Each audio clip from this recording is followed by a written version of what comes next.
Welcome back. Brian, I know some people believe that there are still odds that the Bank of Canada could raise rates. We do have some data coming out, though, before that, CPI, retail sales. What are you expecting? Well, BMO thinks there's a very good chance that the Bank of Canada will raise again. The Fed has signaled that they may raise again. The futures markets, in terms of treasuries and how they're running, is saying that we don't know yet. That the chances are, the odds are increasing, especially given what we saw in markets in September, and then this week's PPI report. But I think it's like running a marathon. We're on the last mile. The last mile sometimes is the toughest, but we know we're almost done. But I think unfortunately, people are so focused on what's happening today versus looking ahead. And I think that's really the biggest issue going forward in terms of how to deal with this inflation. But the journey's almost over. Yeah. Okay. Um, so markets, they do price ahead. I want to get your thoughts on debt levels. Yeah. Because we are seeing record household debt levels here, Brian. Mortgage stress, credit card debt is, from my understanding, at record highs right now.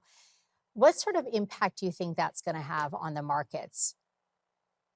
Well, there's three types of debt, right? There's government debt, there's consumer debt, and Mm, there's corporate debt. Of the three, corporate debt is in the best condition. And especially considering the lower than normal interest rate period we've been in for the last 10 years, corporations in both Canada and the United States have done a wonderful job paying off their debt. The consumer maybe got ahead of themselves, especially in the zero rate environment that we saw during COVID, that maybe got over their skis, quote unquote.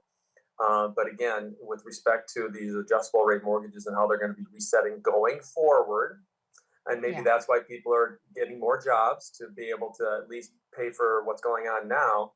On the government debt side, this is going to be an issue for a long time, but it also means that a higher for longer is likely. But here's the way to think about it. Going forward, we can't see the likelihood of much higher interest rates from here. So again, the next path of interest rates is down. So the interest rate pressure on governments, I think, is going to be less the next few years. Plus, you got to think about this too. If everyone's employed, that's higher tax receipts, Hmm. and that's what we've seen here in the United States. But I think higher tax receipts in terms of helping pay off that government debt is going to be a positive. Okay.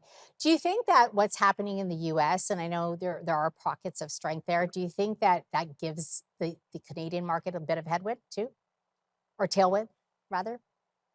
1,000%. Our theme for the last 11 years being at BMO is, as America goes, so goes Canada. And we're the Yeah. number one trading partners with each other.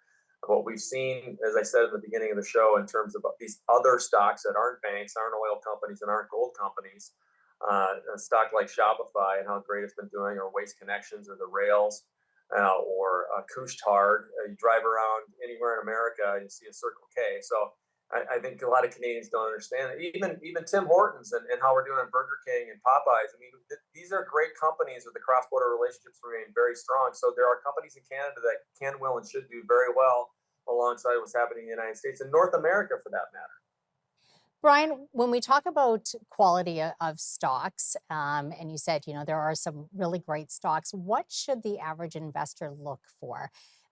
And I have to think that in the last 2 years, I see this as, it's an opportunity for companies to clean up their balance sheet, get more lean. And I'm wondering if that plays a part of it. It does. I mean, I think people throw around this high quality definition too much and don't explain it. High quality on our side is low debt to equity ratios, consistent earnings, and great cash flow. So if you take a look at those types of metrics, I'm sorry, guess where it points you? Toward big technology companies. I believe big technology companies, if you want to talk about the Magnificent Seven or whatever, by the way, Hmm. some of those seven companies are not technology companies. Yeah. They're consumer companies and communication services companies. Anyway, these are the consumer staples now of the market. Everyone's got an iPhone, everyone's on the Google machine, everyone's watching Netflix.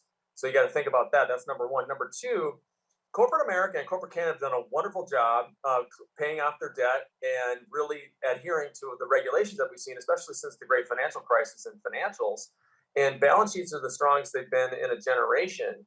And so Even I with the really high think, rates right now. yes, Yeah. yeah. Well, remember, so higher than normal, of course, higher is zero is normal. right? So remember, the average 10-year treasury or less 75 years is 5%. Yeah. 5%.